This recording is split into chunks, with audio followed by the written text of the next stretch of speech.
பார்த்த உடனே கொஞ்சம் பயம், மேடை பயம் எல்லாருக்குமே இருக்கும். ஊருக்குள்ள உங்க வீட்டுல எல்லாருமே வெள்ளிக்கிழமை பேசலாம், மேடையில ஏறி 4 வார்த்தை பேச வந்து உண்மையிலேயே பேச முடியாது, அந்த பயம் இருக்கும்.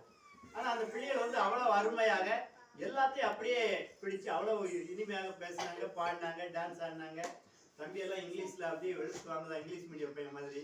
என்ன அவர்களுக்கு மாணவர்களுக்கு எனது ஸ்பெஷலா வாழ்த்துக்கள். பேரண்ட் கொண்டு சொல்லணும். ஒரு இது சொல்லுவாங்க, குழலினிது யாழினிது என்பர் மழலை சொல் கேளாதவர்.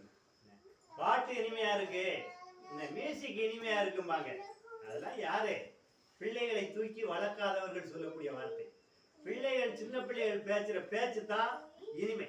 இப்ப நானே 4-5 மணிக்கு நான் வீட்டுக்கு எப்படியும் போயிருவேன். ஏன்னா என் பேரம்பேத்தியுடைய கொஞ்ச நேரமா அதை விளையாடணும், ஒரு மணி நேரம். ஏன்னா அந்த சத்தம், அந்த இனிமை. ஏன்னா எங்க பிள்ளைகளை நாங்க சின்ன பிள்ளைகளை வளர்க்க முடியல, அது எங்க பெரிய ஆட்கள் வளர்த்துட்டாங்க. ஆனா நீங்க எல்லாரும் இப்போ கொஞ்சம் எல்லாருமே வீட்டுல ஆம்பளை ஆட்கள் எல்லாம் ஏமாத்திட்டு வந்துச்சு. அவங்க இந்த இனிமையை கண்டுபிட முடியல.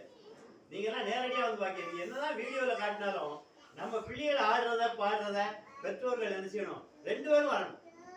அது என்னுடைய ரிக்வெஸ்ட். அதுக்காக குறை சொல்றதுன்னு இல்லை. அவங்களும் வந்து பார்த்தா என்ன செய்வாங்க, நம்ம பிள்ளைய நல்லா டான்ஸ் ஆடுத, நம்ம பிள்ளைய நல்லா பாட்டு பாடுதுன்னு சொல்லி என்ன செய்வாங்க, மனசு பூரிச்சு போவாங்க. நீங்க எல்லாரும் ஒரு போல இந்த 30% தான் கேட்டுக்கிட்டு இருந்தோம், நீங்க 100% நீங்களே எடுத்துக்கிட்டு அவங்கள எல்லாத்தையும் வீட்டுல விட்டுட்டு வந்துட்டீங்க. அரசு 30% தான் கொடுக்க முடியும். நம்ம நினைச்சிட்டோம் 100% நம்மளே எடுத்துட்டோம். அடுத்த ஆண்டு விழாவுக்கு நிச்சயமாக எல்லாரையும் வர சொல்லுங்க. கொஞ்சம் வெளியில வச்சு பேரண்ட் எல்லாம் வர வச்சு. இப்ப நாங்களே டீச்சரை உண்மைக்கு பாராட்டணும். எங்க ஸ்கூல்ல போன வருஷம் நாங்க ஸ்கூல் பிள்ளையே தான் நடத்திக்கிடுவோம். நாயக்கர் வீட்டுல 40 பிள்ளைகள் இருக்காங்க. அதனால அதை வெளியில நடத்துறது இல்லை. போன வருஷம் தான் நாங்களே ஆண்டு விழாவை அதை வெளியில கொஞ்சம் பேரண்ட் எல்லாம் வர வச்சு வெளியில நடத்துறோம். மறுபடியும் சுதந்திர தினம் மற்றதுக்கு நடத்துறோம்னா அப்படியே ஸ்கூலுக்குள்ளேயே நடத்துவோம். போன வருஷம் நடத்துறோம், இப்போ ப்ராக்டிஸ் கொடுத்துக்கிட்டு இருக்கோம். அந்த வெளியில நடத்தும் போது பேரண்ட்கள் பார்க்கணும்.